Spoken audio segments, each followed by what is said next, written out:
अब बड़ी बात यह कि ज्ञानवापी के इस तहखाने में 1 2 नहीं बल्कि 5 वक्त की आरती की जाएगी और इसकी जानकारी खुद हिंदू पक्ष के वकील विष्णु शंकर जैन की ओर से दी गई है।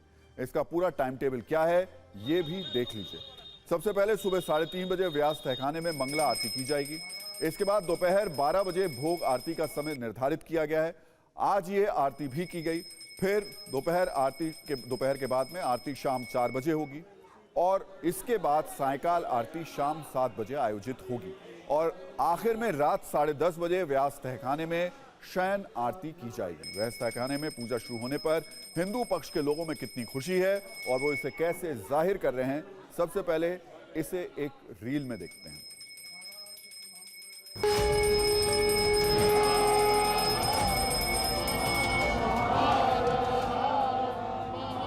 बैरिकेडिंग से एक गेट बना दिया गया है और वहाँ पे जो देवी देवता विराजमान थे उन देवी देवताओं को पुनः स्थापित करके वहाँ पे पूजा पाठ नित्य चालू कर दिया गया है। तो आज की जो वस्तु स्थिति है वो ये है कि व्यास जी के तहखाने में नियमित पूजा पाठ शुरू हो चुका है। हम लोगों को आज जो है बहुत खुशी हो रही है कि हमको जो फिर से अपने जो है पूजा करने का उस स्थान पर हमारे तहखाने में अपने अवसर मिला। ये बहुत खुशी की बात है।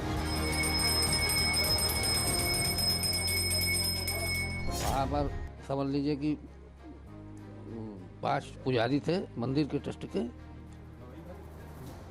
और व्यास परिवार के लोग वहाँ थे। आप लोग व्यास परिवार?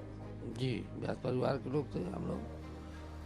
और जो है कि मूथा जैन जी थे अधिकारी, डीएम साहब थे आर एस लिंगम और कमिश्नर साहब मंडलायुक्त, ये सब लोग वहाँ पर मौजूद थे। आज बहुत अविस्मरणीय क्षण है और बाबा का तहखाना खुला। व्यास जी को कोर्ट द्वारा परमिशन मिला है और भगवान की आरती के लिए और कल रात को ही प्रवेश चालू हो गया है। राम का कार्य अब हो गया है तो चाहे विधि राखे राम ताही विधि रही है। जो राम जी कहेंगे वही सब होगा। अब हर हर महादेव, जय विश्वनाथ। बहुत अच्छा है, हमको बहुत अच्छा लग रहा था, बहुत खुशी लग रहा था कि अब बाबा सामने आ गए हैं, अब प्रत्यक्ष हो गए। अब उनका दर्शन करने से कोई नहीं रोक सकता। कहीं ना कहीं कुछ अधूरा है जो आज सब पूरा होते हुए दिख रहा है कि मतलब कि खुशी का कोई अंदाजा नहीं है।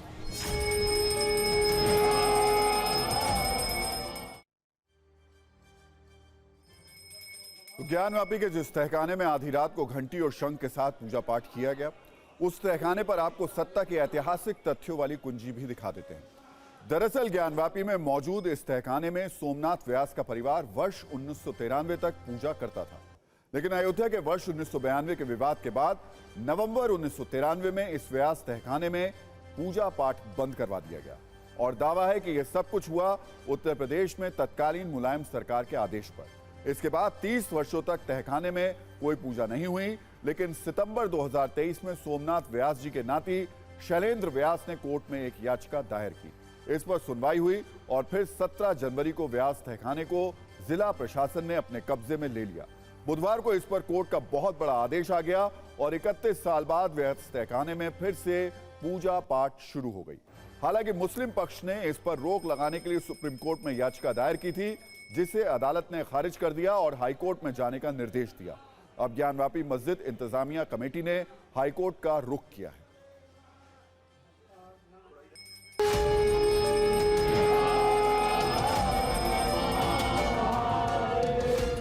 सब प्रभु की इच्छा है, हर हर महादेव, सब प्रभु की माया है। देखिए अदालत के फैसले हैं।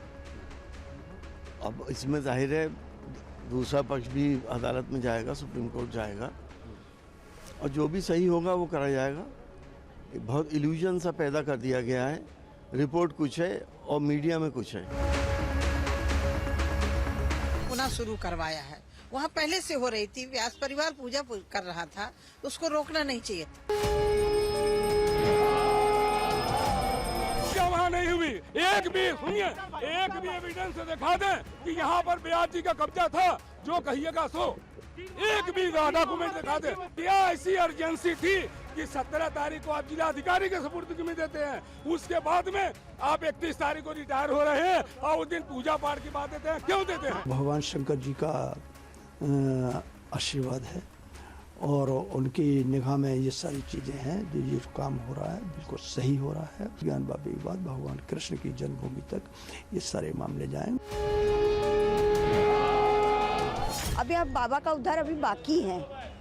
अभी मतलब हम लोग को ज्ञान वापी मंदिर अभी लेना है। अभी हमारा पूर्ण प्रतिज्ञा नहीं हुई है, अभी उसको पूर्ण करना है। सभी को मान कर करेंगे तो बहुत अच्छा रहेगा। किसी को कुछ हो तो कानूनन जाए आगे, कोई कानून तो रोका नहीं ना उनको जाने के लिए।